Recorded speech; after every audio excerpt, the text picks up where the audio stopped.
and he is going to tell us about self-induced systems. Okay, thank you. Good morning and good afternoon, everybody. Thank you for the invitation. So my talk will be, it is a joint work with Nick Holmes from Denver and Samuel Petit, a colleague of my university. And so it could be about substitution, but you will see at the very beginning, good looks, it has nothing to do.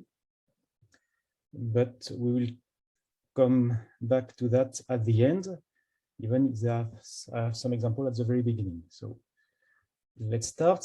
So a possible motivation for this talk, but it is not, but could have been a question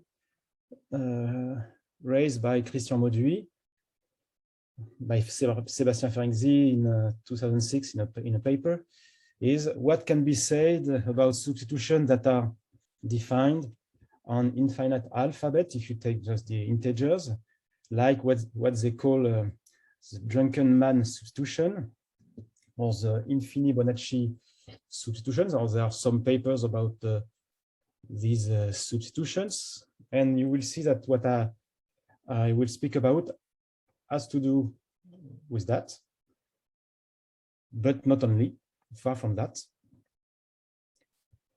And okay, but this is not the original motivation. In fact, I have, during my PhD, I made some observations, so I had some results about substitutions, and I wonder whether they were true more generally, or to what extent they could be true.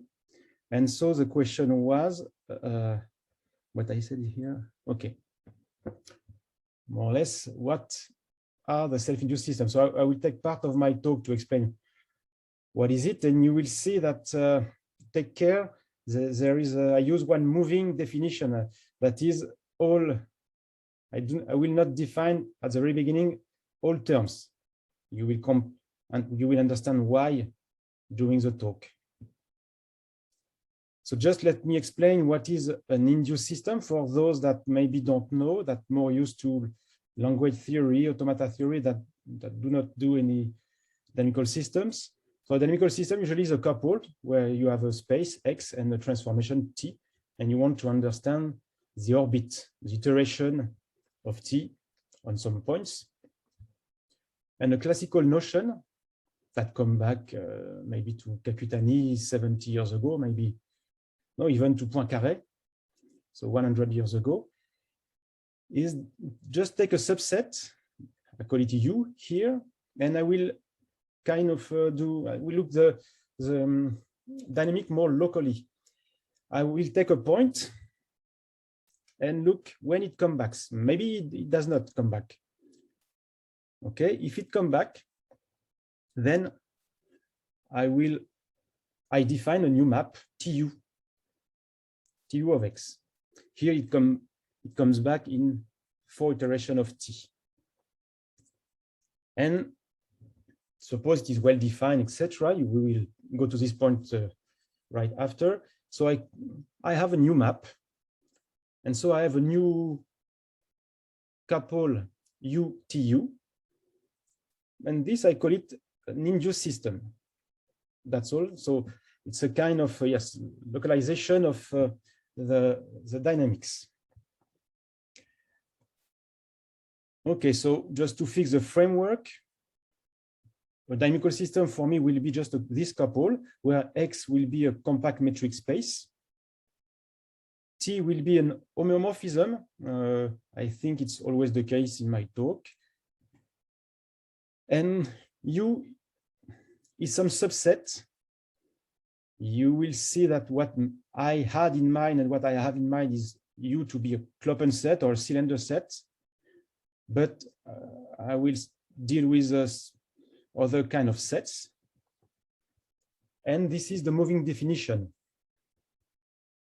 You see it's moving because I do not precise exactly what happened where you have interrogation points. So we say a system is self-induced if you can localize the dynamic in some set, subset, strict subset U. such that the behavior of the name of xt is isomorphic, or exactly the same as UTU. There is a bijection, an homeomorphism that make the action commutes.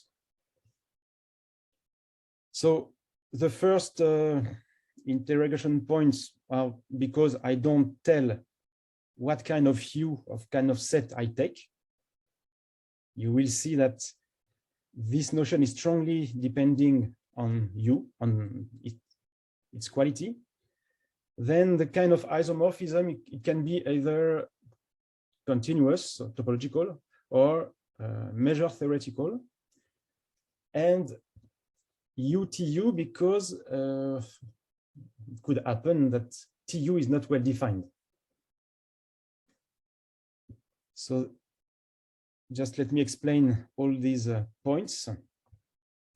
So a way to define correctly UTU, that is to have an induced system that is well defined, is to use a measure, an invariant measure, and then to apply Poincaré recurrence theorem, and a version of it is there. It tells that if your measure is invariant and your set has a positive measure with respect to this measure, then TU is well defined on a set of measure 1. Or of measure U, mu of U, sorry, not 1. So you can deal with this couple. If you are dealing with a system where all orbits are dense, we call it minimal system, and you suppose that U is open, so all orbits being dense, they will visit all open sets, and then TU will be well defined. It is another way to have an induced system well defined. And sorry, let's see, I have a third one. Just it can happen that you selected your U in such a strange way that TU is well defined. Okay, without to speak about Poincaré recurrence theorem or minimality. And you will see that it will be a point at some level of my talk. If you have any question, please ask. So first, why did I ask myself this question? It was a long time ago. It was so due to what I was doing in my PhD, and also to the Mosse theorem that most of you know. It just tells that if you take a substitution that is an endomorphism whose incidence matrix has strictly positive entries, then, okay, and I take X to be, so I forgot to define it. X here is the language, no, the set of infinite sequences whose language is included in the whose subwords are subwords of the iterates of the substitution. Or it is the orbit closure of the fixed point when it exists. I should have defined it, sorry. So Mosse theorem, you can write it in this way. It is equivalent to any formulation you know, that it is a one-to-one. And this has many, it is very useful. During the 80s, or even the 70s, people were obliged to suppose their substitution was recognizable, to tell something interesting about the substitution system.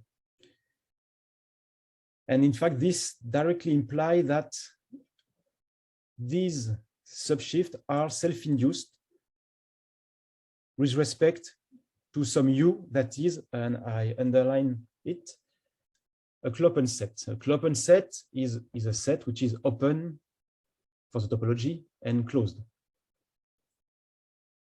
And so it means that you have such a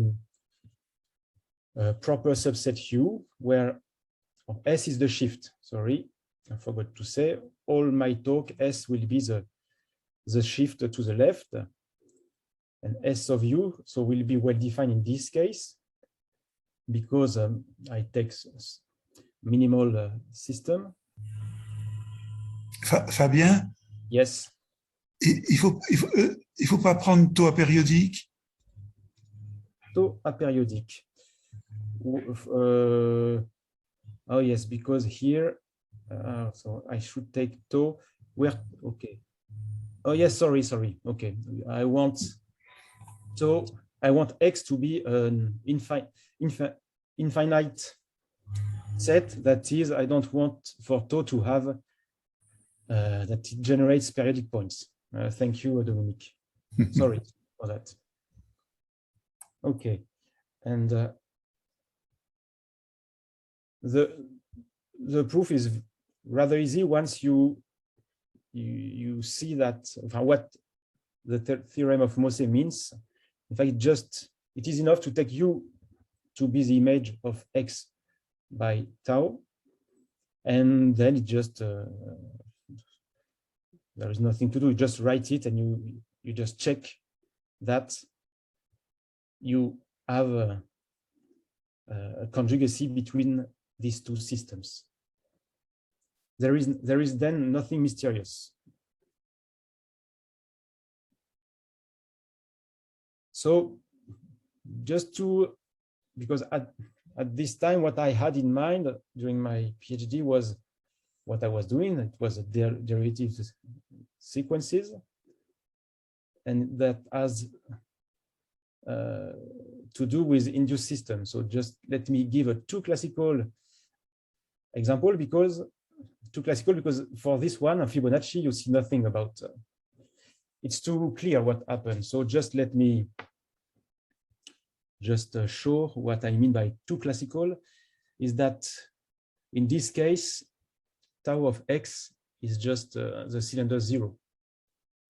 And if you look at the fixed point that I wrote on the first line here, okay, so I decompose the prefix of the fixed point as return words to 0 here, okay, and then I think many of you know that. Then you can code them. So I take the word 0, 1, I code it by 0. Then there is another return word here, I code it by 1, etc., etc. And at the end, what you recover here, but it is very specific to Fibonacci, is again Fibonacci. Sorry.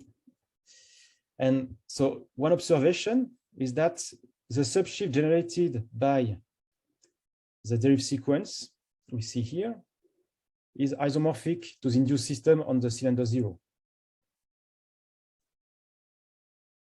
And what is clear in the Fibonacci case, and which is not for Morse, for example, is that the two lines here directly gives that the Fibonacci system is isomorphic to this induced system. Here it's even, we don't have to speak about induced system, just the derivative sequence is exactly the same. We could just tell it like that. In fact, it is what, as I knew this information for substitution, I wanted to see to what extent this kind of things was true, even for things that are not subshifts, for any kind of dynamical system. I will give you many examples. So just look at Morse again. So this is what I forgot to define some slide before. Here in this case, the image is not the cylinder 0. I could define, it is a finite union of cylinders, but I did not remember which one. I take the fixed point, I decompose it as return words, I make the coding, and you see here, it's not the case. It is not equal because there is a third letter that is coming into the game. So it is not as trivial as for Fibonacci, but it is true, it is Mose result. So, okay, here in this case, you can also prove that Morse system is not isomorphic to the induced system on the cylinder 0. And again, the subshift generated by the Dirichlet sequence is isomorphic to the induced system on the cylinder 0. Okay, but this is for substitution. So I wanted to know, and now I know, but what are the systems? Is there only substitutions? Or you can try to find other examples before I come to the main results. But other results that I had in mind when I started working on that is the result of Holton-Zamboni that say that if you induce on any cylinder set, fix any one, and look at all what you can obtain, then you can just obtain finitely many induced system up to isomorphisms. And so it's kind of surprising a bit. And it is important to induce on cylinder set, because if you want to see if it is true for when you induce on all Kloppen sets, a cylinder set generate the topology of your subshift, and Kloppen sets are just a union of cylinder sets that can be infinite unions. But in fact, if you observe just finitely many induced system inducing on Kloppen sets, it means that your system is periodic. So, okay, and there is even one property that looks even more specific, but in fact is equivalent to be self-induced, is that imagine you localize your dynamic. You localize your dynamic for U, and that your induced system maybe on U is not isomorphic to XS. Then there is something even smaller in U, I call it V, such that the induced system on V is X. You localize, and you will recover your original system. Kind of a strange property, but in fact it is equivalent to the self-induction property on Kloppen sets. So some amazing results, or at least one here. So just take care to the terms I use. Take 2 rotations, non-periodic, on the torus. Then the result of Ornstein, Rudolph, and Weiss say that there is a set U of positive measure, so that you can define your induced system by Poincaré recurrence theorem, such that the induced system for the rotation of angle alpha on U is isomorphic to the rotation beta. And of course, I precise measure theoretically. So for both, you have the Lebesgue measure that is on a set of measure 1. You will have a B-measurable isomorphism that commutes with the rotations. That's a kind of strange in some sense. It means that just by induction, you can pass from one rotation to another without any problem. The problem would be to describe U, in fact, which is not as trivial as a Kloppen set. Because now if you think to self-induction, this exactly means that, it implies directly that all rotations are self-induced. Okay. And so which means that if you, now as we are working, measure theoretically, and that rotation are measured theoretically isomorphic to Sturmian subshifts, it means that all Sturmian subshifts are self-induced. Of course, I put in parentheses, it is for the point of view, measurable point of view. I don't know if it's clear until there. I hope so. But now if you now turn to a more topological way of seeing the induction, I don't know if you can expect when this self-induction appears for Sturmian subshifts. Maybe I'll let you some seconds. In fact, when the slope is quadratic, because you know that when it's quadratic, it will be defined by a substitution, and substitution are self-induced, so it's not completely surprising.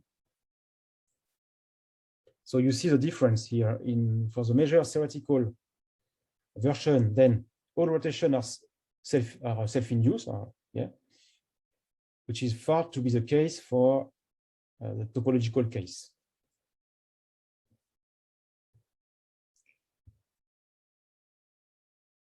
Of course, this result is a consequence of what I will present later. So another example we can have in mind, again, a rotation, but on the p-adix. Again, well, here I take, yes, classical p-adic numbers. Then I will take some different one. It is self-induced because just look at the two-adic numbers. Induce on the cylinder 0, so on two-adic integer, you can represent it as sequences of 0 and 1s, with the addition of 1 and the carries that propagate, like an odometer. And so if you induce on the cylinder 0, once you add 1, then you go in the cylinder 1. And when you come back to the cylinder 0, adding one more 1, then the carry go to the next digit and will add 1 to it. And so if you forget the first digit, looking just at what happened from the second, it is like addition of 1 on Z2, meaning that you obtain, in inducing on the cylinder 0, exactly the same system. You obtain the odometer. And the proof is exactly the same for any P. But odometers are, so you see here, you see when you define the p-adic integers, it means that you fix a numeration base, which is p, p squared, p cubed, blah, blah, blah. But you can define exactly the same ring, but having, okay, this is formal definition, but you see, so the Pn adix is exactly the same construction, but with the first, so your first base will be P1, and then it will be P1 times P2, and P1, P2, P3, blah, blah, blah. And you just write your, let's say, your integer in this base, and create then the P-n-adic ring. And for them, there are some that are not self-induced, because you see in the Pn to be self-induced, to see at least one prime divisor of this Pn infinitely many times. Otherwise, if you take, for example, Pn to be the sequence of primes, the odometer it defines is not self-induced. Well, so this is things that I realized at this time. So I knew, and then I get blocked. I knew at this time, many time ago, that substitution and some odometers were self-induced. But what else? Then while I was speaking of this problem in the coffee room of my university, and a colleague, Gabriel Vini, doing complex dynamics, but knowing subshifts, mainly subshifts of finite type, asked me a question, and then I was completely confused. You will see why. But yes, because he told me by an example that the full shift himself, and without to speak about any measure, is self-induced. And I don't know if you have in mind any idea, but just take this U, just the set of sequences that starting at 0, just a index 0 is a concatenation of 0, 0 or 1, 1. Here, so when the induced map on U is just for almost all points, it's a jump of 2 to come back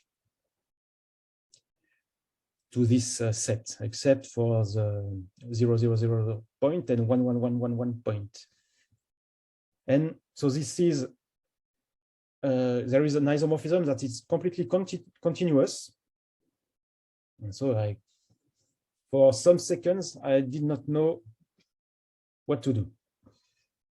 So what I had in mind was completely broken with this example, but so I realized that this set was closed, but not open. And in fact, for the full shift, it is of measure 0 for the Bernoulli measure.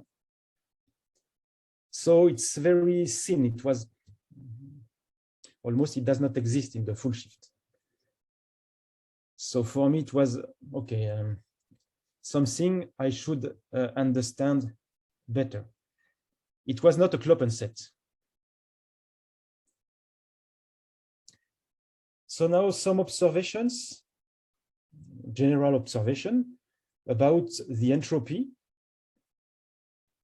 that you can compute for subshifts, just taking the complexity, the logarithm, dividing complexity for the number of words of length n, taking the logarithm, dividing by n, taking the limit, it exists, and you obtain the topological entropy.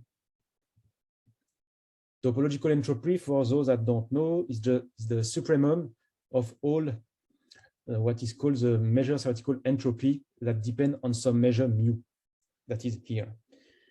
And the Abramov formula say that if you want to compute the entropy of your induced system, it's very easy. Just take the entropy of your original system and divide it by mu of u. And as mu of u is less than 1, it means that the entropy increase.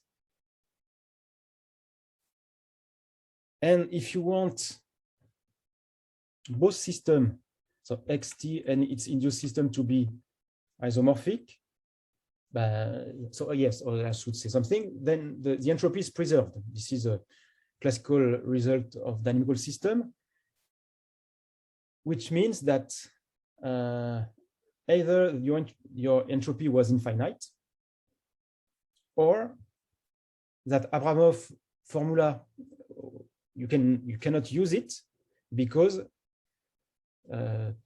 mu of u was of measure 0. So which will, with this observation, it implies that when you are self-induced, your entropy is 0 or plus infinite. So we know examples of zero entropy, which are the substitution, for example. But at this point, we don't know if there exists some at this point of the talk. But it was a question. Does there exist self-induced system with infinite entropy? And okay, so the result I have with Nick and Samuel is the following. Sorry. Okay. Yes, is that when we are, so it's the first result. If your system is expansive, I will give the definition later. It means if you are a subshift. Then, and you, if you are a subshift that is self-induced, then you are a substitution. And as substitution are self-induced, it is an if and only if. So it was the first result we obtain. The proof is not so easy because I did not find it quickly. I mean, it's not just classical tricks. It's classical tricks, but it's not. Well, we should take care. In fact, I have a proof, but which was in some specific cases.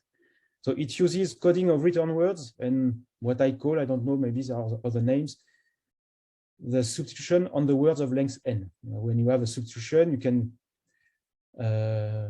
define your system using the words of length n on which you can define a substitution. And so when you have such, so if both systems are isomorphic, so it means you have an isomorphism, phi, and you can iterate phi, and so you will obtain sets that are smaller and smaller, but it will give you always some isomorphic system. And then in this situation where it shrinks just to 1 point, well, from the very beginning, I had a proof, but even when there were 2 points, I have difficulties, and with more, infinitely many, I cannot think about it. So, but hopefully, with the help of Nick and Samuel, we obtain a proof of the fact that for subshift, the situation is clear. They are just substitutions, classical substitutions. Yes, when I say easy situation, the point I was using is, let's say, the result of Holton Zamboni or my result I had on this topic about derivative sequences. I was using such stuff. But there are systems that are not expansive and not equicontinuous. Equicontinuous are the odometers. Maybe just for those that are not used to this terminology, it's easy. To be expansive, it's exactly like a subshift. There is a distance delta such that if you take any point and you iterate them simultaneously, then at some point they will differ from delta.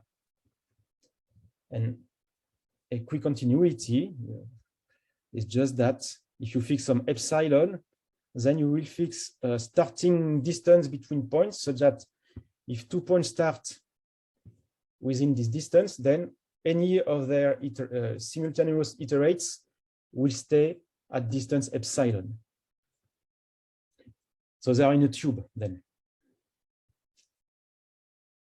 And it is exclusive, expansivity and equicontinuity.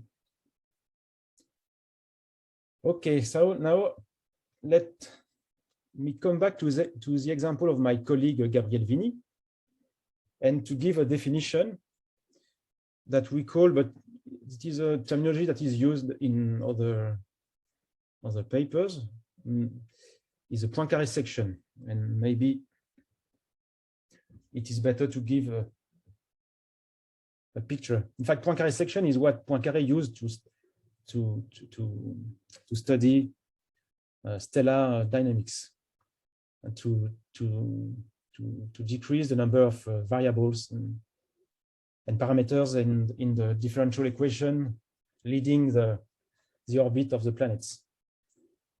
So here it could happen sometimes that some scene set, a section, will cross all orbits all the time. In this way, if you take some x, iteration of x will at some point hit again the section. Or if you can find such a section, then you call it a Poincaré section. in this case, your induced system will be well defined. It is a way to define induced system.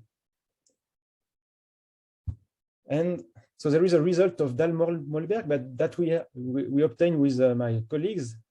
And what happened is that the referee, when he saw our result, we thought it was our result at this point.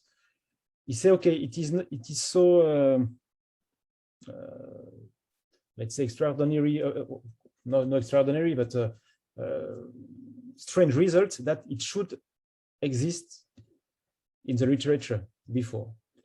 And I don't know how he did, because we did and we did not find the result. That he found not a long time ago, Dahl and Mollberg in 2009, that obtained exactly the same result before us, which say that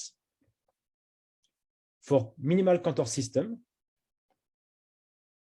there always exists a Poincare section on, so here in Y, so that the induced system on this Poincare section will be topologically conjugate to xt. It's okay, kind of very strange, but it happened that the proof is very, very, very, very easy when we know Bratelli diagrams. Otherwise, it's very, very difficult. I don't know a second proof. So I will not define what is a Bratelli diagram. I will just give one picture. And this book, if you want to know more about Bratelli diagram or the stuff I'm talking about, there will be a book that will be published at the end of this year, we hope, with Dominique Perrin. So inside, there are a lot of explanation about substitutions, Sturmians, Toeplitz, Bratelli diagrams, etc., etc. So for those that know, but even for those that don't have seen any Bratelli diagram, just the explanation is that a minimal Cantor system can be represented as a graph, infinite graph, so it goes down until infinite. And the points I consider are just points that come from the top and go down without to make any loops. So they just go down.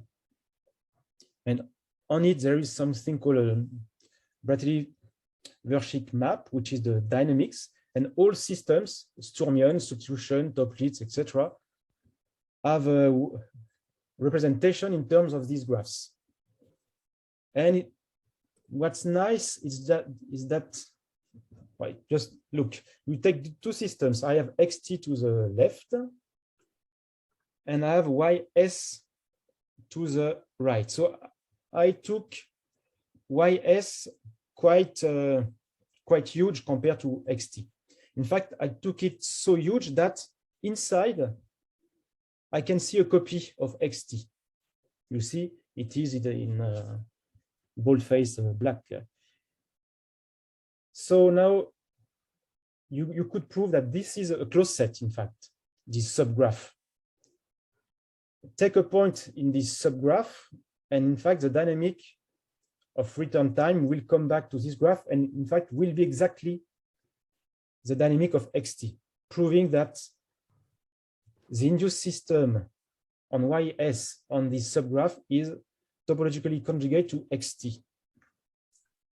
But sometimes it can happen that your graph is not so fat. To make it fat, there are some tricks.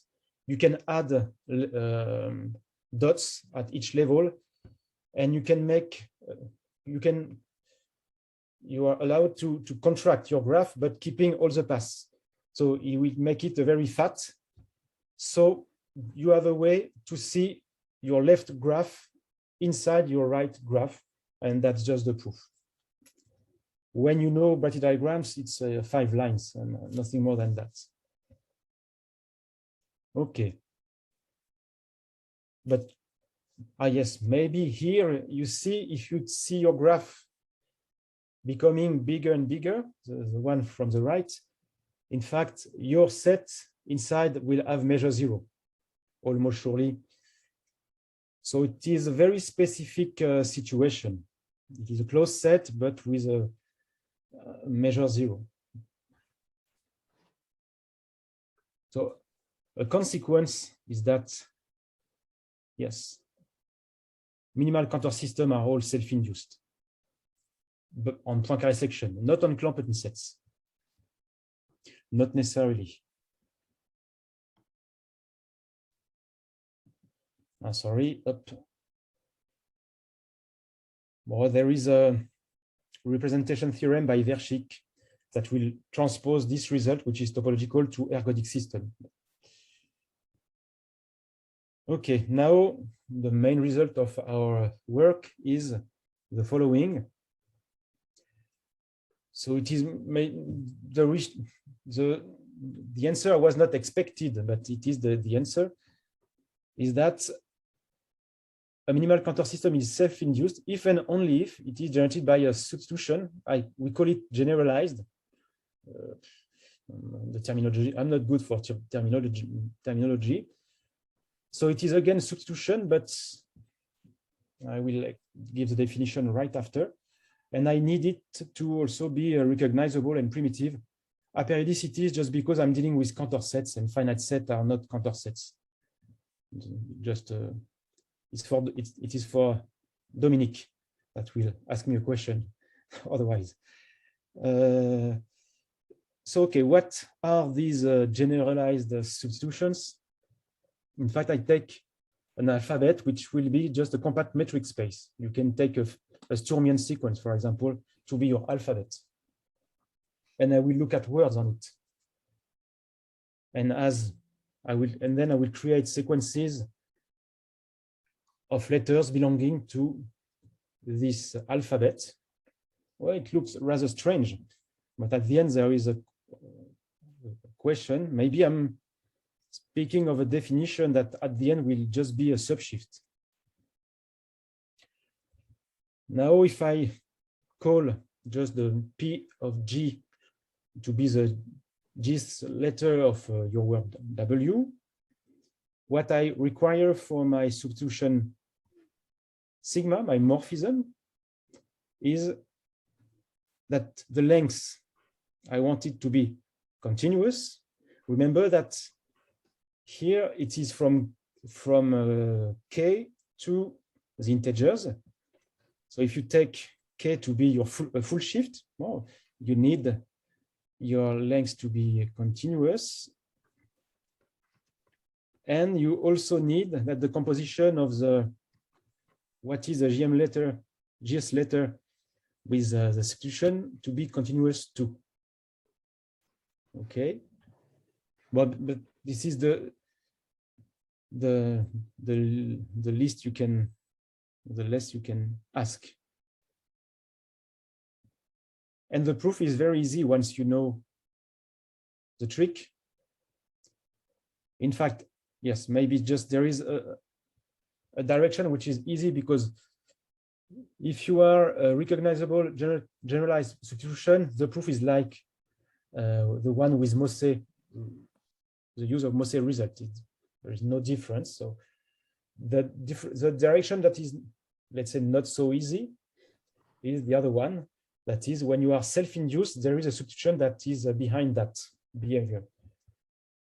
So, in fact, you just have to create this substitution. Once you have it, it's rather easy to check. You have an isomorphism. So here, phi is just the isomorphism with an induced system.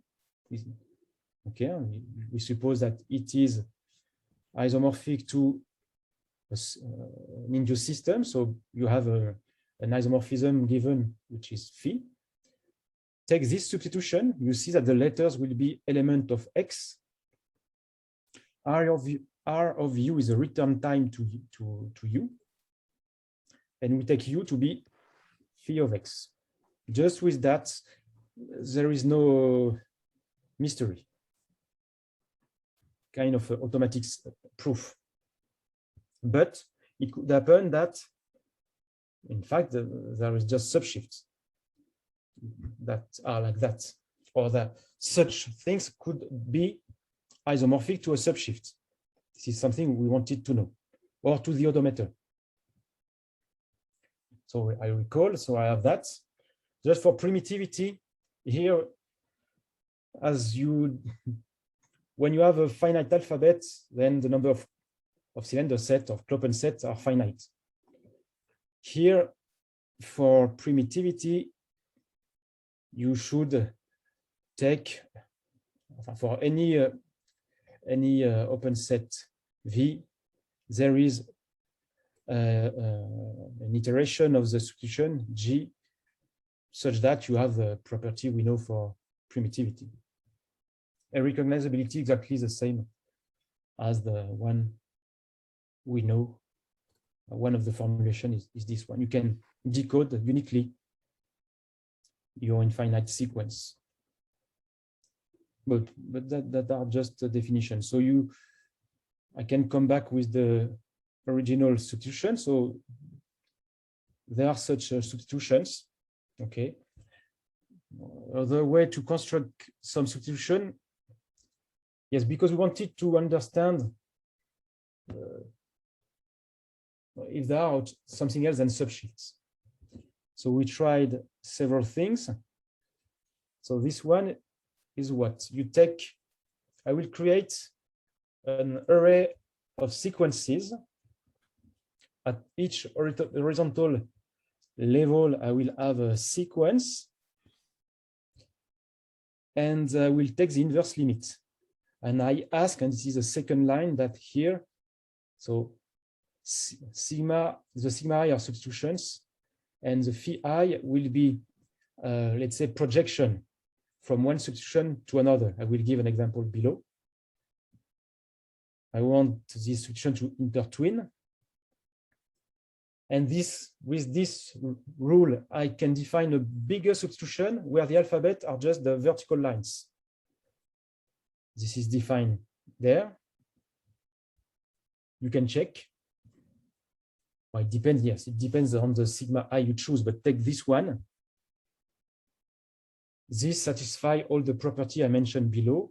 And for this one, you can check that it is not a subshift because there are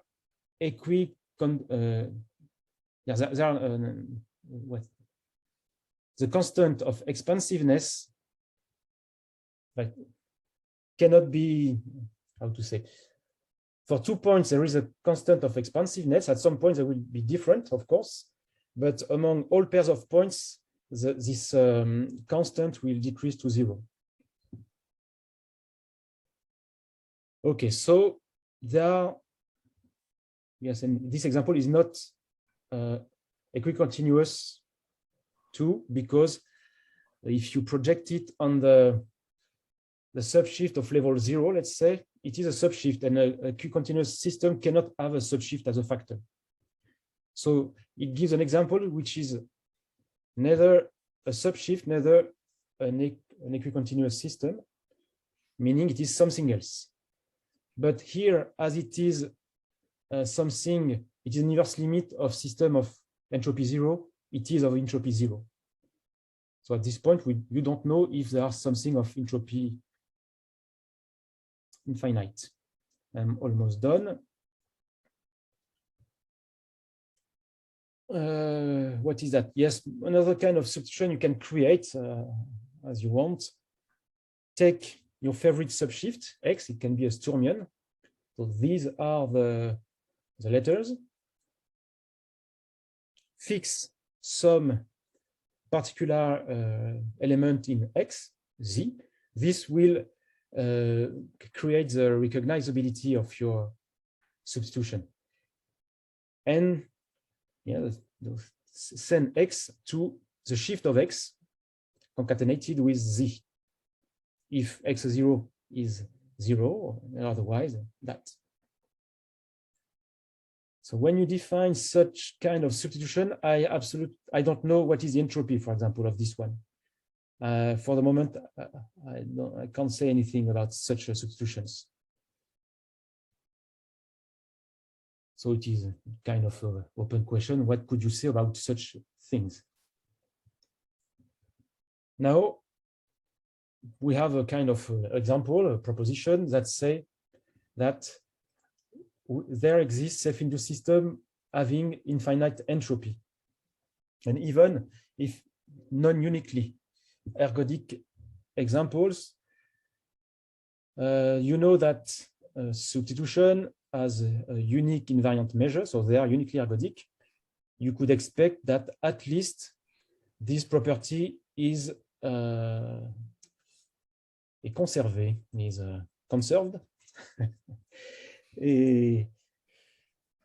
But no, even you can be self-induced without to be uniquely ergodic. And I will end with this construction, but quickly just to give the idea because it's a bit complicated. So it will be a product of system.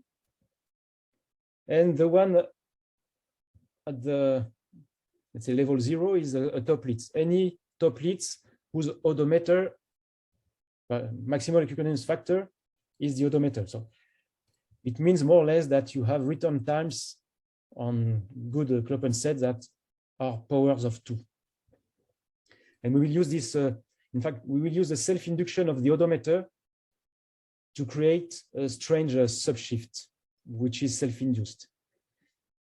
So for the positive indices, I will put some well-chosen induced system of K0. These induced systems are chosen with respect to the odometer. For the negative indices, there is the converse of the operation of inducing. It is, I call it exducing. Then you have a way to exduce with respect to the odometer. That make that, okay, that make this equality. I don't, Sn are the shift on Kn.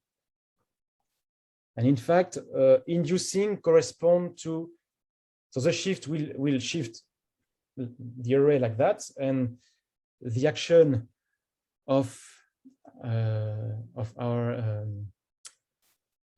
the isomorphism I will create with the phi n will be to shift, but vertically. Okay, well, these are details. So then we have a subset of this product. Okay, sorry, where is it? Okay. I take some point z, well-chosen point z again, and I will take its orbit closure. It will not be the whole k, but something I call x. And on x, you have the horizontal shift.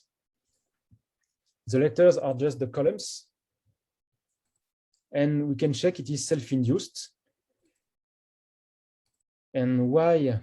Well, I pretend that we can choose it with infinite entropy. Yes, because the only assumption on the toplet system I take as the origin is to have an odometer in base 2 as a factor. And if you know toplet systems, we can choose such system to have positive entropy. Not infinite, but positive. And so we created a system, xt, that projects, just forget all lines above and under, and just keep the K0, then you have a factor that is a toplet system of positive entropy. And as it is self-induced, having a factor of positive entropy, it should have a positive entropy. But as I mentioned with Abramov formula, the only available entropies are 0 and infinity. So the entropy of xt is necessarily the infinity. So it is an example like this. And again, toplets can have many measures. So you can ask for your self-induced system to have positive entropy and 5 ergodic measure or infinitely many without any problem with this construction.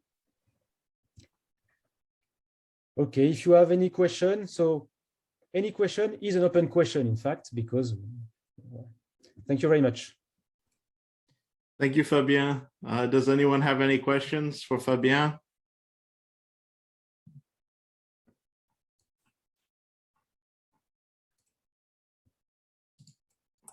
Fabien, just to say that my question was stupid. You don't need to suppose that it is a periodic. Maybe.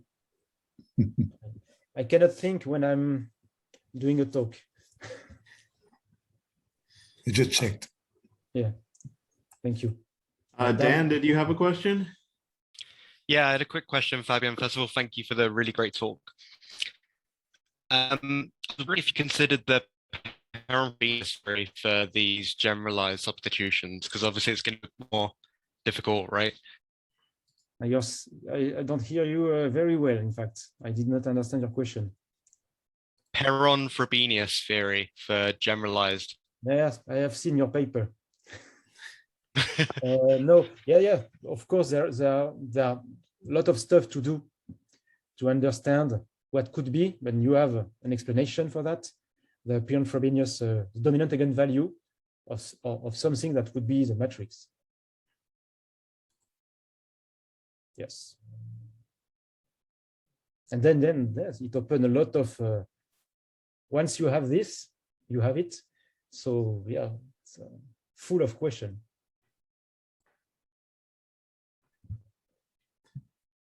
Does anyone else have any questions? Can I have one? Oh, yes, go ahead. So now you have a very big system which is self-induced. So what is the zero entropy system which is not self-induced? The example.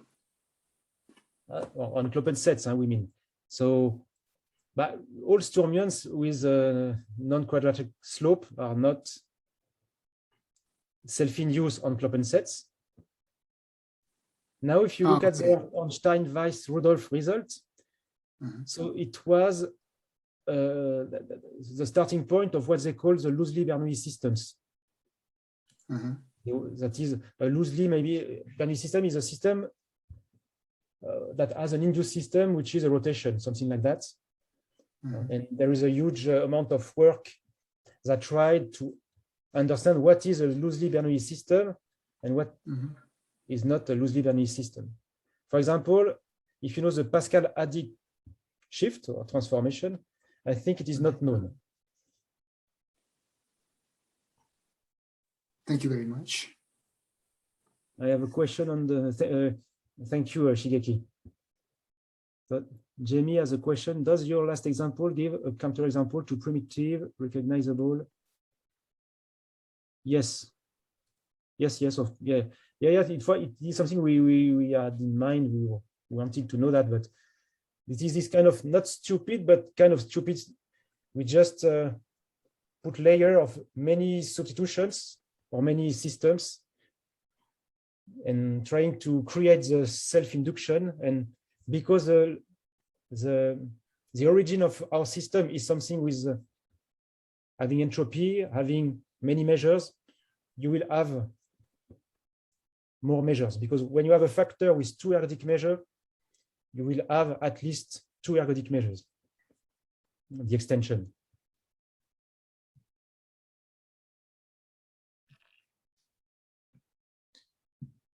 All right.